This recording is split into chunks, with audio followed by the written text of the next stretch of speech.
बच्चों, पिछले लेक्चर में हम लोगों ने पढ़ा था कि मॉनेटरी पॉलिसी है क्या और मॉनेटरी पॉलिसी के ऑब्जेक्टिव्स क्या हैं, यानी मौद्रिक नीति क्या है और मौद्रिक नीति के उद्देश्य क्या है। आज के लेक्चर में हम पढ़ेंगे कि मॉनेटरी पॉलिसी के इंस्ट्रूमेंट्स क्या हैं, टूल्स क्या हैं, यानी कैसे मॉनेटरी पॉलिसी को इफेक्टिव बनाता है। इसको जानने के लिए हम 3 सवालों से इसको कवर करेंगे। यानी पहला हम लिखेंगे व्हाट इज मॉनेटरी पॉलिसी, कि मॉनेटरी पॉलिसी है क्या। दूसरा, why monetary policy, monetary policy की जरूरत क्या है, क्यों हम मॉनेटरी पॉलिसी बनाते हैं। और तीसरा, हाउ, कि कैसे मॉनेटरी पॉलिसी से हम जो चाहते हैं, जो हमारे ऑब्जेक्टिव्स हैं, उसको हम फुलफिल कर पाते हैं। इन 3 सवालों को हम कवर करेंगे मॉनेटरी पॉलिसी में। आम भाषा में आप लोगों ने सुना होगा कि इन्फ्लेशन है,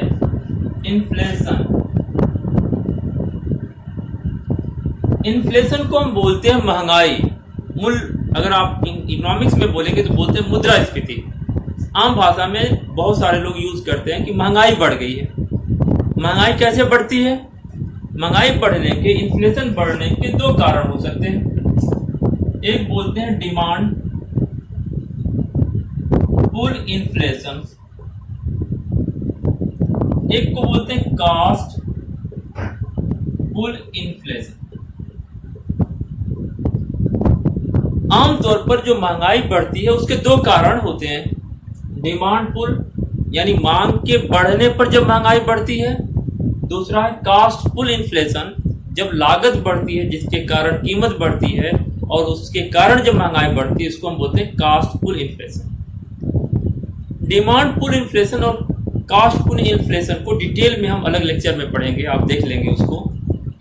यहाँ पर हमें सिर्फ ये बताना है कि ये इन्फ्लेशन है क्या, महंगाई बढ़ना। महंगाई बढ़ने का एक मुख्य कारण क्या है? डिमांड का बढ़ना। डिमांड कैसे बढ़ेगा? जब लोगों के हाथ में इनकम होगी, यानी जब बाजार में मनी का सर्कुलेशन बढ़ जाएगा, पैसा लोगों के हाथ में ज्यादा होगी, तो महंगाई बढ़ेगी, लोगों की मांग बढ़ेगी, मांग बढ़ेगी, सामान की कीमत बढ़ेगी। अगर सामानों की उपलब्धता, अवेलेबिलिटी बाजार में उस रेशियो में नहीं बढ़ा तो इसका मतलब यह हुआ कि अगर सामान कम है और पैसा बाजार में ज्यादा आ जाए तो सामान की कीमत बढ़ जाएगी। एक डिफ्लेशन है जिसको हम बोलते हैं अविस्फीति। सामानों की कीमतें कम होने लगती हैं क्योंकि मांग कम हो जाती है। मांग कम क्यों होती है? क्योंकि लोगों के पास डिमांड नहीं है। डिमांड नहीं है क्योंकि उनके पास इनकम नहीं है। तो बात यहां पर 2 मूल कारण है मांग, इन्फ्लेशन और डिफ्लेशन के। या तो पैसा बढ़ जाएगा तो इन्फ्लेशन हो जाएगा। जब पैसे की मात्रा अर्थव्यवस्था में सर्कुलेशन में कम होती है, लोगों की परचेजिंग पावर कम होती है, तो डिमांड कम होती है, तो डिफ्लेशन होता है। इसका यह मतलब हुआ कि मॉनेटरी पॉलिसी करती क्या है? इस मुद्रास्फीति और अविस्फीति को नियंत्रित करती है। कैसे? बाजार में मुद्रा की सप्लाई को कंट्रोल करके। तो हम यहां पर यह देख लेना है कि मॉनेटरी पॉलिसी किसको कहते हैं। तो monetary policy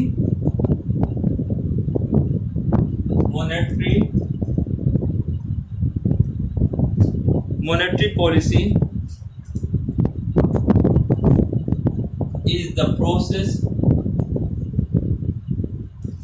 by which monetary authority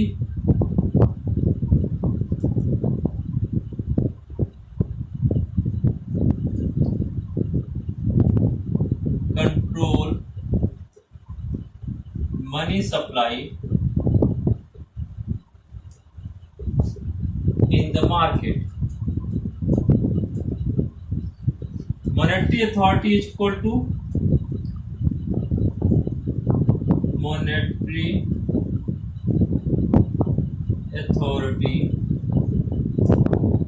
that is central bank, and central bank in India is RBI. हमें ये कहा कि मॉनेटरी पॉलिसी है क्या? Monetary policy is a process by which central monetary authority, that is central bank. In India, the central bank is RBI. Control the money supply in the market. मौद्रिक नीति वह नीति है जिसमें आरबीआई अर्थव्यवस्था में मुद्रा की सप्लाई को नियंत्रित करती है। क्यों नियंत्रित करती है? Why government या RBI control the money supply? To achieve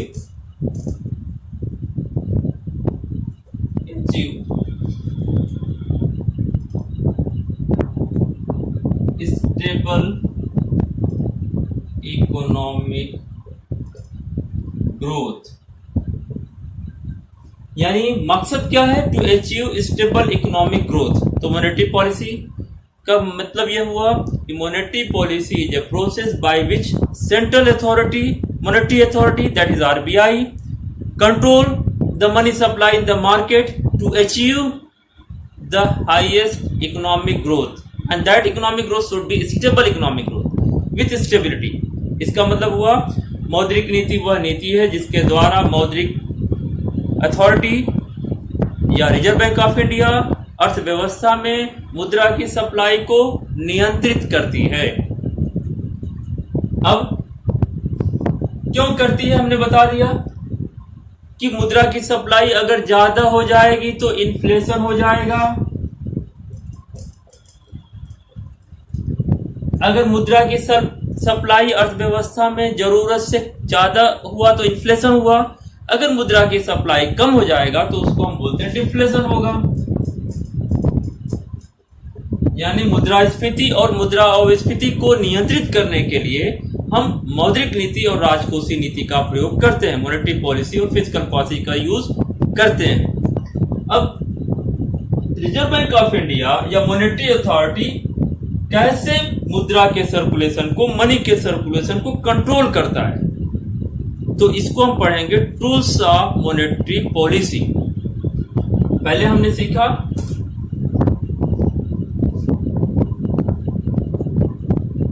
what is monetary policy, why monetary policy is essential. Now instrument of monetary policy। Instrument of monetary policy को डिस्कस करने के पहले कुछ बेसिक जानकारी आपको दे दें। मॉनेटरी पॉलिसी को अनाउंस करने के लिए रिजर्व बैंक ऑफ इंडिया में एक कमेटी है जिसको हम बोलते हैं monetary policy committee.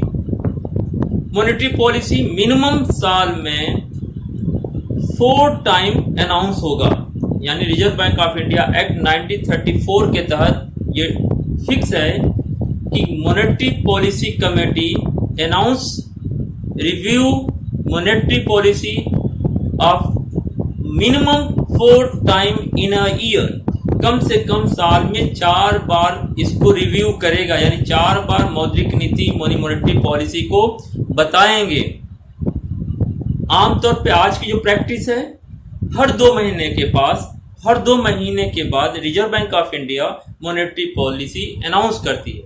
Monetary policy committee में 6 मेंबर होते हैं, 3 member from the Reserve Bank of India and 3 member nominated by the government of India. यानी जो रिजर्व बैंक ऑफ इंडिया 3 आदमी को अपॉइंट करेगा और 3 आदमी को गवर्नमेंट ऑफ इंडिया अपॉइंट करेगी। 6 मेंबर होंगे और ये साल में कम से कम 4 बार मॉनेटरी पॉलिसी को डिस्कस करेंगे, अनाउंस करेंगे। प्रैक्टिस में आज हर 2 महीने के बाद मॉनेटरी पॉलिसी डिस्कस की जाती है। अब हम बात कर रहे थे instrument of monetary policy. Instrument of monetary policy में हम इसको 2 पार्ट में डिवाइड करते हैं। मॉनेटरी पॉलिसी के इंस्ट्रूमेंट को या टूल्स भी, कहीं कहीं आप देखेंगे टूल्स ऑफ मॉनेटरी पॉलिसी। एक को बोलते हैं क्वांटिटेटिव,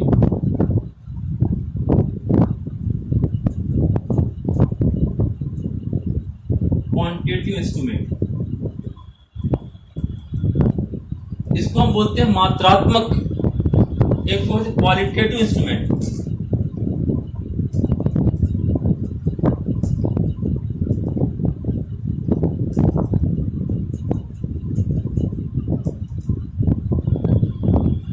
यानी मॉनेटरी पॉलिसी के जो इंस्ट्रूमेंट हैं उनको हम 2 पार्ट में डिवाइड करते हैं। एक को बोलते हैं क्वालिटेटिव इंस्ट्रूमेंट, एक को हम बोलते हैं क्वांटिटेटिव इंस्ट्रूमेंट। आपको ऐसे ही याद रखना है क्योंकि एग्जाम में कई बार ऐसे पूछेगा कि what is monetary policy, explain any two qualitative instrument of monetary policy, या any two of qualitative instrument, यानी मात्रात्मक मौद्रिक नीति के बारे में बात करिए या गुणात्मक मौद्रिक नीति के बारे में बात करिए।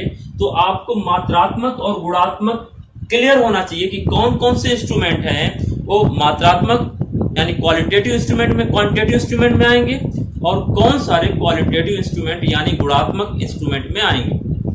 तो क्वांटिटेटिव इंस्ट्रूमेंट में bank rate,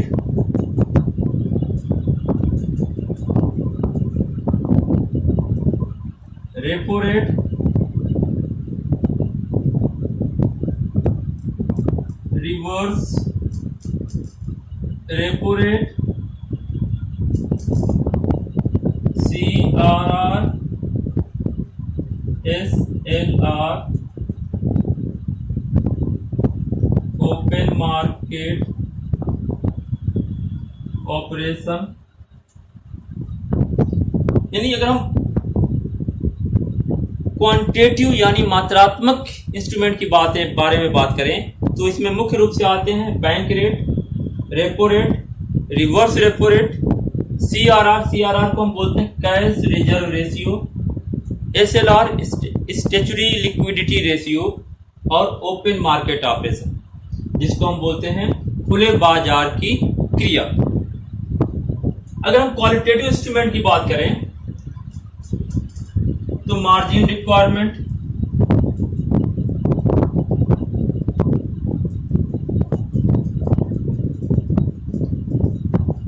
selective credit control,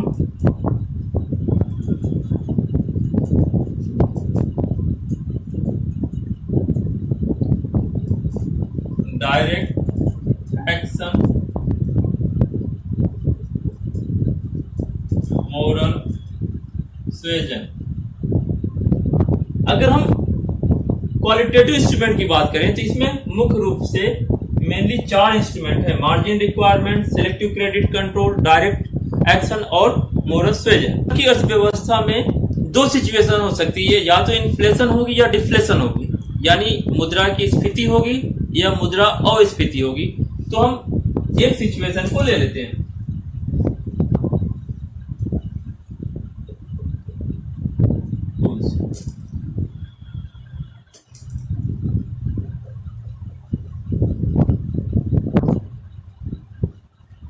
हम ये मान लेते हैं कि अर्थव्यवस्था में, इकोनॉमी में इन्फ्लेशन है। अगर इन्फ्लेशन है तो how Reserve Bank of India control the money supply in the market by using monetary policy, यानी Reserve Bank of India monetary policy का प्रयोग करके किस तरह से अर्थव्यवस्था में मुद्रा की सप्लाई को नियंत्रित करेगी। हमने ये बताया था शुरुआत में ही कि इन्फ्लेशन का मतलब है कि अर्थव्यवस्था में पैसे की सप्लाई ज्यादा है, तो इसका मुद्रास्फीति को नियंत्रित करना होगा। तो क्या करना होगा? अर्थव्यवस्था में मुद्रा की सप्लाई को कम करना होगा। क्लियर है?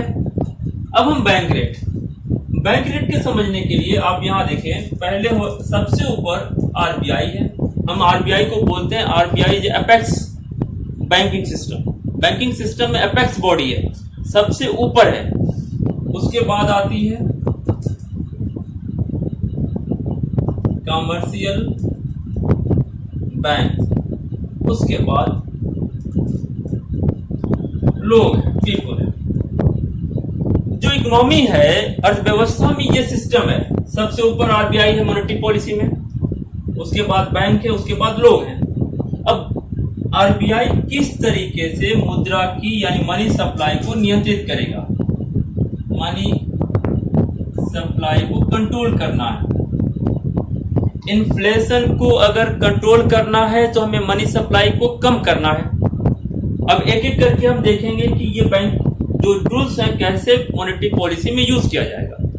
तो बैंक रेट को डिस्काउंटिंग रेट भी बोलते हैं, यानी जब reserve Bank of India long term यानी 90 दिन से ज्यादा के लिए लोन कमर्शियल बैंक को देता है और जिस रेट पर देता है उसको हम बोलते हैं बैंक रेट। आप कह सकते हैं bank rate is a type of discounting या interest rate which is charge by the Reserve Bank of India from the commercial bank for their long term loan. Bank rate क्या हुआ? Bank दर वह दर है जो रिजर्व बैंक ऑफ इंडिया वाणिज्यिक बैंकों यानी commercial बैंकों को जो दीर्घकालीन यानी लॉन्ग टर्म लोन देती है उस पर जो इंटरेस्ट चार्ज करती है उसको हम बोलते हैं बैंक रेट। अगर इस बैंक रेट को बढ़ा दिया जाए तो क्या होगा? जिस रेट पर कमर्शियल बैंक को लोन मिल रहा है आरबीआई से वो रेट ऑफ इंटरेस्ट क्या हो जाएगा? बढ़ जाएगा। और जब रेट ऑफ इंटरेस्ट ज्यादा हो जाएगा तो कमर्शियल बैंक क्या करेंगे? अपने लोन के रेट ऑफ इंटरेस्ट को बढ़ा देंगे। तो इसका एक ही रिजल्ट होगा, जब भी लोन का रेट ऑफ इंटरेस्ट बढ़ जाएगा लोगों की बारोइंग कैपेसिटी कम हो जाएगी, यानी लोग जो लोन लेते हैं वो कम लोन लेने लगेंगे। जब लोन कम लेंगे तो लोगों के पास पैसा कम आएगा, सर्कुलेशन में मनी कम हो जाएगी और इस तरीके से हम देखते हैं कि क्या हो जाएगा? अर्थव्यवस्था में मनी की सप्लाई कम हो जाएगी। दूसरा है repo rate. Repo rate is the rate of interest charge by the Reserve Bank of India from the commercial bank for the short term loan. जो अल्पकालीन ऋण होता है उस ऋण पर कमर्शियल बैंक से जो रेट ऑफ इंटरेस्ट चार्ज करती है रिजर्व बैंक ऑफ इंडिया उसको हम बोलते हैं रेपो रेट। यानी बैंक रेट और रेपो रेट में फर्क क्या हुआ? Bank rate long term loan होती है 90 दिन से ऊपर के लिए। रेपो रेट क्या होता है? शॉर्ट टर्म लोन होता है एट देयर अप्रूव्ड सिक्योरिटी। जो बैंकों की सिक्योरिटी होती है अप्रूव्ड सिक्योरिटी, उनके बेसिस पर बैंकों को रिजर्व बैंक ऑफ इंडिया से जब शॉर्ट टर्म लोन मिलता है जिस रेट ऑफ इंटरेस्ट पर मिलता है उसको हम बोलते हैं रेपो रेट। अगर इस रेपो रेट को बढ़ा दिया जाए तो क्या होगा? कमर्शियल बैंक को लोन जो मिलेगा वो ज्यादा इंटरेस्ट देनी पड़ेगी। जब कमर्शियल बैंक को ज्यादा इंटरेस्ट देना पड़ेगा तो ऑटोमेटिक क्या करेंगे? कमर्शियल बैंक तो लोगों को इंटरेस्ट दे रहे हैं उसकी रेट बढ़ा देंगे और इस तरह से लोगों के पास लोन लेने की क्षमता कैपेसिटी कम हो जाएगी और सर्कुलेशन में पैसा कम होगा। पैसा जब कम होगा तो इन्फ्लेशन पर नियंत्रण होगा, मुद्रास्फीति पर नियंत्रण होगा। Reverse repo rate. When commercial bank deposit their surplus amount of money with Reserve Bank of India and receive rate of interest, that rate of interest is known as a reverse repo rate। यानी जब वाणिज्यिक बैंकों की surplus जमा reserve bank के पास जमा करती हैं और उस जमा पर जो इंटरेस्ट मिलता है उस इंटरेस्ट को हम बोलते हैं रिवर्स रेपो रेट।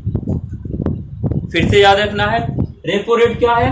वह रेट है जिस पर रिजर्व बैंक से कमर्शियल बैंक को लोन मिलता है, short term loan. Reverse repo rate क्या है? कमर्शियल बैंक जो पैसा रिजर्व बैंक को देती है और उस पर जो इंटरेस्ट उनको मिलता है उसको हम बोलते हैं रिवर्स रेपो रेट। अब रिवर्स रेपो रेट से कैसे हम डील करेंगे? अगर रिवर्स रेपो रेट को बढ़ा दिया जाए, यानी रिजर्व बैंक ऑफ इंडिया वाणिज्यिक बैंकों के जमा पर कमर्शियल बैंक के जमा पर इंटरेस्ट ज्यादा देने लगे तो वाणिज्यिक बैंक क्या करेंगे? ज्यादा पैसा अपना रिजर्व बैंक के पास रखेंगे इंटरेस्ट की लालच में। जब ज्यादा पैसा कमर्शियल बैंक का रिजर्व बैंक के पास जाएगा तो कमर्शियल बैंक के पास जो पैसा होगा लोन देने की कैपेसिटी कम हो जाएगी, वो लोन कम दे पाएंगे लोगों को और इससे मनी सप्लाई कंट्रोल हो जाएगा और इन्फ्लेशन नियंत्रण में हो जाएगा। अगला है CRR, जिसको हम बोलते हैं cash reserve ratio. Cash reserve ratio. Cash reserve ratio का मतलब यह है जो कमर्शियल बैंक यानी वाणिज्यिक बैंक हैं उनके कुल डिपॉजिट का कुछ परसेंट रिजर्व बैंक के पास जमा करना होता है। आप इसको बोलते हैं commercial bank has to submit their minimum percentage with the Reserve Bank of India यानी रिजर्व बैंक ऑफ इंडिया के पास बैंकों के कुल जमा का कुछ हिस्सा जो निर्धारित करता है रिजर्व बैंक ऑफ इंडिया, वो रखना पड़ता है आरबीआई के पास। अब ऐसे समझिए, अगर इनके पास 100 रुपए जमा है और आरबीआई बोलती है कि 10% अपने डिपॉजिट का हमारे पास रखिए सीआरआर के तौर पर, 10% रखेंगे तो इनके पास कितना बचा? 90 रुपए। तो इसका मतलब हुआ जितना पैसा हम बैंकों में जमा करेंगे वो पूरा का पूरा बैंक लोन नहीं दे पाएंगे, क्योंकि उसका कुछ हिस्सा उनको कहां रखना होता है? आरबीआई के पास, जिसको हम बोलते हैं कैश रिजर्व रेशियो। अगर इस चेन को अगर हम 20 कर दें तो अब इनके पास 80 रुपए ही बचे। 100 रुपए जमा अगर कर रहे हैं बैंक में, अब बैंक को 20% आरबीआई के पास अगर रखना पड़ जाए तो बैंक के पास कितना पैसा बचा? 80 रुपीज। तो पहले से उसके पास जो लिक्विड मनी है, जो डिपॉजिट मनी है, वो कम हो जाएगा, तो लोन देने की कैपेसिटी बैंकों की कम हो जाएगी। तो अगर हमें इन्फ्लेशन है बाजार में तो हम क्या करेंगे? सीआरआर की वैल्यू को बढ़ा देंगे, यानी कैश रिजर्व रेशियो के मूल्य को रिजर्व बैंक ऑफ इंडिया बढ़ा देगी और इससे बैंकों की जो लोन देने की कैपेसिटी है कम हो जाएगी। अल्टीमेट मकसद हमारा यहां पर, मैंने इन्फ्लेशन लिया है तो क्या है? मनी सप्लाई को कंट्रोल करना, कम करना। दूसरा है स्टैट्यूटरी लिक्विडिटी रेशियो, वैधानिक तरलता अनुपात। अब आप जाते हैं बैंक में, जब चाहे डिमांड डिपॉजिट वाला पैसा निकाल सकते हैं, करेंट अकाउंट में जो आपने पैसा रखा वो निकाल सकते हैं। अगर आपकी कुल जमा को बैंक अगर लोन दे देगा तो जब आप पैसा मांगने जाएंगे तो पैसा बैंक आपको नहीं दे पाएगा, क्योंकि उसने पूरा का पूरा पैसा क्या कर दिया? लोन के तौर पर दे दिया। इससे बचने के लिए रिजर्व बैंक ऑफ इंडिया ने एसएलआर बनाया है, जिसको हम बोलते हैं स्टैट्यूटरी लिक्विडिटी रेशियो, यानी सभी बैंकों को अपने कुल जमा का कुछ प्रतिशत अपने पास रिजर्व रखना है कैश के तौर पर। यानी वैधानिक तरलता अनुपात का मतलब हुआ बैंकों को कुल जमा का कुछ प्रतिशत आरबीआई के पास रखना है, उसको हम सीआरआर बोलेंगे। कुल जमा का कुछ प्रतिशत अपने पास रखना है कैश के तौर पर, किसके लिए? To meet out day to day transaction, उनके दिन प्रतिदिन की जो लेन देन है उसको पूरा करने के लिए उनको अपने पास जो पैसा रखना है उसको हम बोलते हैं एसएलआर। इसका मतलब ये वाला अमाउंट भी लोन नहीं दे सकते, तो एसएलआर को अगर हम बढ़ा देंगे तो इसका मतलब ये हुआ कि जितना पैसा भी ये लोन नहीं दे पाएंगे तो बाजार में लोन देने की कैपेसिटी कमर्शियल बैंक की कम हो जाएगी। ओपन मार्केट ऑपरेशन, जिसको हम बोलते हैं खुले बाजार की क्रिया। Open market operation under this Reserve Bank of India purchase and sale government security in the open market. Open market खुली बाजार प्रक्रिया में रिजर्व बैंक ऑफ इंडिया सरकार की प्रतिभूतियों को बेचती और खरीदती है। कैसे? हमने बोला इन्फ्लेशन है यानी मुद्रास्फीति है, तो अर्थव्यवस्था में, इकोनॉमी में पैसे के सर्कुलेशन को कम करना है। सर्कुलेशन को कम करना है तो आरबीआई क्या करेगी? जो अप्रूव्ड गवर्नमेंट सिक्योरिटी होंगी उसको सेल करेगी।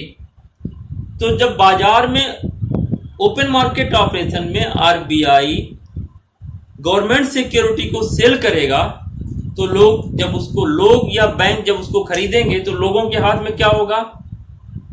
Guarantee security paper. लेकिन पैसा कहां होगा? आरबीआई के पास। तो लोगों और बैंकों के पास इस तरह से पैसा कम हो जाएगा। अगर सर्कुलेशन में, अर्थव्यवस्था में पैसा बढ़ाना है तो आरबीआई क्या करना शुरू कर देगी? ओपन मार्केट ऑपरेशन के थ्रू गवर्नमेंट सिक्योरिटी को खरीदने लगेगी। सिक्योरिटी खरीदेगी तो उसके एवज में लोगों के हाथ में पैसा आएगा, तो सप्लाई मनी की बढ़ जाएगी। इसका मतलब है जब इन्फ्लेशन होगा तो ओपन मार्केट ऑपरेशन में आरबीआई के द्वारा गवर्नमेंट सिक्योरिटी बेची जाएगी और मार्केट में जब मनी की सप्लाई बढ़ानी होगी तो आरबीआई गवर्नमेंट सिक्योरिटी को परचेज करना शुरू करेगी। ये हो गया quantitative instrument of monetary policy. क्योंकि क्वांटिटेटिव इंस्ट्रूमेंट हम इसको इसलिए बोलते हैं कि इसमें सभी में आप क्वांटिटी को चेंज कर रहे हैं, बैंक रेट को चेंज कर रहे हैं, repo rate, reverse repo rate, SLR, CRR, open market operation, इस सब में हम क्या कर रहे हैं कि उसके दर को चेंज कर, क्वांटिटेटिव चेंजेज हो रही है, इसीलिए हम उसको बोलते हैं क्वांटिटेटिव इंस्ट्रूमेंट। अगला है क्वालिटेटिव इंस्ट्रूमेंट। क्वालिटेटिव इंस्ट्रूमेंट में फर्स्ट है मार्जिन रिक्वायरमेंट। मार्जिन रिक्वायरमेंट का मतलब हुआ value of the difference between value of loan and value of security. जो सिक्योरिटी हमने जमा किया है लोन के लिए और जो लोन सैंक्शन हुआ है, मान लीजिए आपने 10,000 रुपए की सिक्योरिटी जमा की और आपको 8,000 रुपीज का लोन मिला उस सिक्योरिटी के बिहाफ पर, तो ये 2,000 हुआ, इसको हम बोलेंगे मार्जिन रिक्वायरमेंट। तो मार्जिन रिक्वायरमेंट हमने क्या बोला? मार्जिन रिक्वायरमेंट है क्या? The difference between security deposited by the बारोवर and actual loan sanctioned by the commercial bank. अगर जो बैंक ने जितना लोन दिया और जितने का हमने सिक्योरिटी जमा किया, उन दोनों का जो डिफरेंस होगा उसी को हम बोलते हैं मार्जिन रिक्वायरमेंट। अगर इस 2,000 की मार्जिन को अगर हम 4,000 कर दें, यानी 10,000 की सिक्योरिटी पर हमें लोन कितना मिलेगा? 6,000 का। 10,000 की सिक्योरिटी अगर हम जमा करेंगे तो हमें सिर्फ 6,000 का लोन मिलेगा, क्योंकि हमने मार्जिन रिक्वायरमेंट को 2,000 की जगह 4,000 कर दिया। हमने किया क्या? मार्जिन रिक्वायरमेंट को बढ़ा दी। मार्जिन रिक्वायरमेंट बढ़ने से लोन देने की कैपेसिटी बैंकों की कम हो जाएगी और इस तरह से बाजार में मनी सप्लाई कम होगा और इन्फ्लेशन कम हो जाएगा। अगला सेलेक्टिव क्रेडिट कंट्रोल। आपने देखा होगा कि बैंक आमतौर पर जो लोन देते हैं इस बिहाफ पर देते हैं कि उनकी लोन की रिकवरी कैसे होगी। तो लोन देते वक्त वो उनका प्राइम ऑब्जेक्टिव है कि हम ज्यादा से ज्यादा लोन उनको देते हैं जहां से लोन वापस आ जाए, रिकवरी हो जाए। लेकिन इससे गवर्नमेंट की ऑब्जेक्टिव, आरबीआई की ऑब्जेक्टिव पूरा नहीं हुआ। तो आरबीआई क्या करती है? सिलेक्टिव क्रेडिट कंट्रोल करती है, कोटा लगा देगी कि प्राइमरी सेक्टर को आपको लोन इतना देना है, इंडस्ट्री सेक्टर को इतनी देनी है, सर्विस सेक्टर को यहां देना है, रूरल एरिया को आपको इतनी लोन देनी है। यानी जिस एरिया को गवर्नमेंट चाहती है इंसेंटिव देना, डेवलपमेंट ज्यादा करना चाहती है, उस एरिया के लिए ज्यादा कोटा लगा देगी बैंकों को आपको अपने कुल लोन का इतना % लोन इस एरिया को देना है और बाकी जो गवर्नमेंट को लगता है कि अननेसेसरी लोन है उनको कम कर सकती है। तो इसको हम बोलते हैं सेलेक्टिव क्रेडिट कंट्रोल। यानी सेलेक्टिवली गवर्नमेंट क्या है, मनी की सप्लाई को कम करती है, पूरी मनी सप्लाई को इसे कम नहीं करती है। दूसरा है डायरेक्ट एक्शन। गवर्नमेंट जो जितने भी बैंक, कमर्शियल बैंक हैं, वो प्राइवेट बैंक हो, पब्लिक बैंक हो या फॉरेन बैंक हो, सबको आरबीआई की गाइडलाइन को फॉलो करना जरूरी होती है। अगर आरबीआई के गाइडलाइन को फॉलो नहीं करेंगे तो आरबीआई के पास पावर है उनको उनके खिलाफ डायरेक्ट एक्शन लेने का, यानी उनकी रजिस्ट्रेशन को रद्द कर सकता है, उनको इंडिया में काम करने से मना कर सकता है या किसी भी तरह का उन पर पेनाल्टी लगा सकता है। तो इसको हम बोलते हैं डायरेक्ट एक्शन। अगला है मोरल सुएजन। इसका मतलब यह है आप पर नैतिक मोरल प्रेशर बनाएंगे, जिसमें आपको गाइडलाइन दिया गया है, जो आपको इंस्ट्रक्शन दिया गया है वो आरबीआई का आपको फॉलो करना है। तो इस तरह से हमने ये देखा कि मॉनेटरी पॉलिसी है क्या, फिर हमने देखा मॉनेटरी पॉलिसी के इंस्ट्रूमेंट क्या है।